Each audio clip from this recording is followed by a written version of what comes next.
તો Rajkot Jetpur national 6 lane હાઈવેના નિર્માણ કાર્યને લઈને NHAIની ઓફિસે કોંગ્રેસ દ્વારા હલ્લાબોલ કરાયો હતો।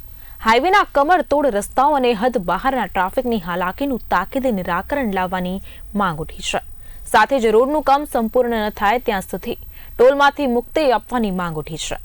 હાલ માર્ગ નિર્માણના કાર્યના કારણે અને કામ કરતી એજન્સી અને નેશનલ હાઈવે ઓથોરિટીના અયોગ્ય આયોજન, NHAIના નિયમોની ભંગ અને લોકલ ટ્રાફિક તંત્રના અભાવના કારણે સૌરાષ્ટ્રવાસીઓને અસહ્ય મુશ્કેલીઓનો સામનો કરવો પડી રહ્યો છે।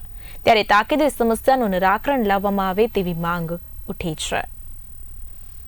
આટલા વર્ષોથી રાજકોટ જેતપુર હાઈવેનું જે કામ ચાલી રહ્યું છે 100% બાંધકામ છે, કેમ કે એક સાથે કામ ચાલુ કરી દીધું 100% ચોમાસાની સિઝનમાં વાંધો આવે। આટલા વરસાદના કારણે જે ખાડા પડી રહ્યા છે તે લોકો જે રાહદારીઓ છે જે વાહન ચાલકો શો માટે તેના માટે ભયજનક છે।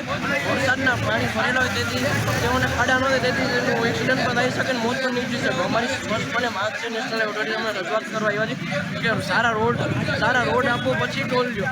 આજે નેશનલ હાઈવે ઓથોરિટીના ડાયરેક્ટરને રજૂઆત કરવા આવ્યા છીએ કે રાજકોટ જેતપુર હાઈવેની જે સ્થિતિ છે એ જોઈને તમે ત્યાંના રોડ રસ્તાની સ્થિતિ સુધારો અને જ્યાં સુધી રોડ રસ્તાની સ્થિતિ ના સુધરે ત્યાં સુધી તમે ટોલ વસૂલવાનું બંધ કરો। દર વર્ષે ટોલ પ્લાઝા 140 કરોડની આવક કરે છે, પણ એની સામે રોડ રસ્તા જરા બી સારા નથી। રોજના જે અપડાઉન કરતા લોકો હોય છે, એમ્બ્યુલન્સો ત્યાં 2-3 કલાક સુધી ફસાઈ જાય છે, અને જો એમ્બ્યુલન્સ ફસાઈ જતી હોય, ઇમરજન્સી સેવાઓ ના મળતી હોય, દર્દીઓને જીવ જતા હોય અને રોજના આટલા અકસ્માત થતા હોય તો આ રોડ રસ્તા શું કામના અને એવા ટોલ શું કામના? બધાય પાસેથી 50-50 રૂપિયા ટોલ ઉઘરાવે છે, તો એ ટોલ જાય છે ત્યાં દર વર્ષે 140 કરોડની આવક કરે છે, તો એ શું કરી લૂંટવાનો ધંધો છે।